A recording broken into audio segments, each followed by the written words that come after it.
morning for markets. We're watching it. Meanwhile, there's this tragedy in Indiana. Indianapolis Colts linebacker Edwin Jackson and rideshare driver Jeffrey Monroe were hit and killed by a suspected drunk driver on Sunday morning, the day of the Super Bowl. Police have identified the driver as an illegal immigrant driving without a license, twice deported between 2007 and 2009. Joining us right now to talk more about that is Courtney Hacking.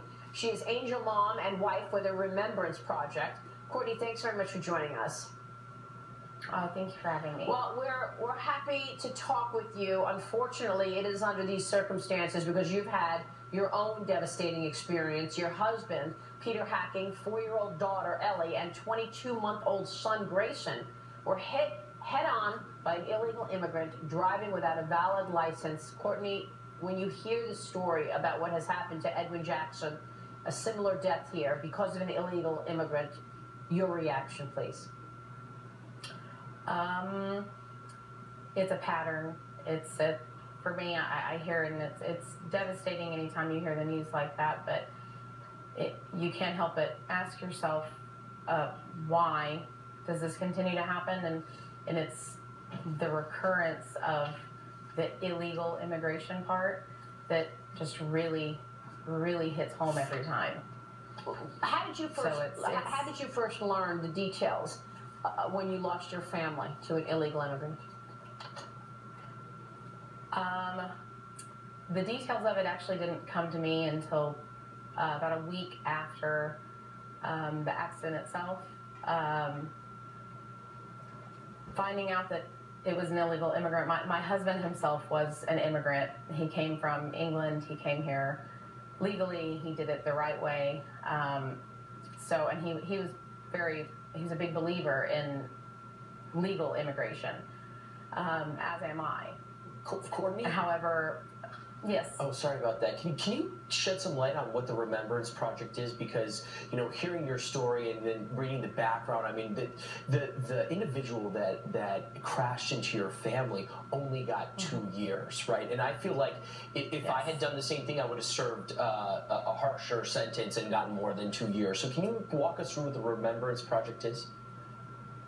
Well, the Remembrance Project is kind of that. It's shedding light on the fact that we do have situations where illegal immigrants are continuously coming into the country, and they're causing crimes repeatedly, and there's a lesser punishment for them than there is for a citizen on their own. I know for me, I feel the same way. If I had committed that crime, I feel I probably would have served the maximum sentence for it.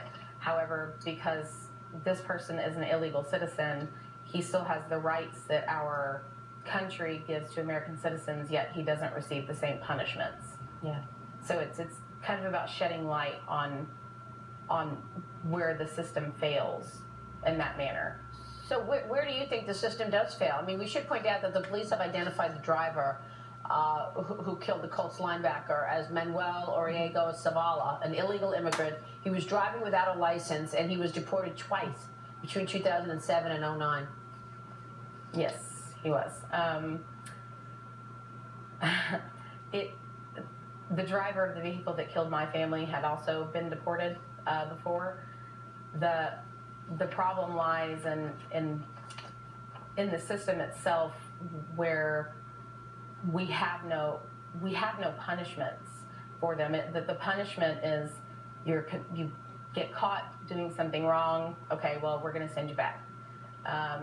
There's nothing that keeps them from coming back, and there's nothing from our country telling them that if you do come back, that at this moment we don't have anything in place that states you will receive a maximum punishment or you will receive a harsher punishment. So while American citizens receive a higher punishment from the get-go, illegal immigrants come to the country and there's no harsher punishment, whether they're here once, twice, 3 times. So we're telling them, come to America because, we can't do anything to you. Yeah. Have your views evolved or changed in any way after you lost your family to an illegal? I wouldn't say that my views have changed. I've always believed in in immigration itself, but the legal way of doing it. Sure. I've always had an issue with somebody coming to the country illegally and getting the benefits of being a citizen of the United States, but not having to follow the same rules as we do, and having no punishment, because in these cases in particular, these people murdered other people, and at the end of it, the man who killed my family got 2 years, and he'll be out in April, and he'll go right back to Mexico, and 2 days later he'll come right back, right, because nothing says he can't. Courtney, So thank you. my views. Thank you so much for sharing your feelings. This is obviously very troubling. We appreciate your time this morning, Courtney. Thank you. Courtney I appreciate you. Thank joining you. us there. Coming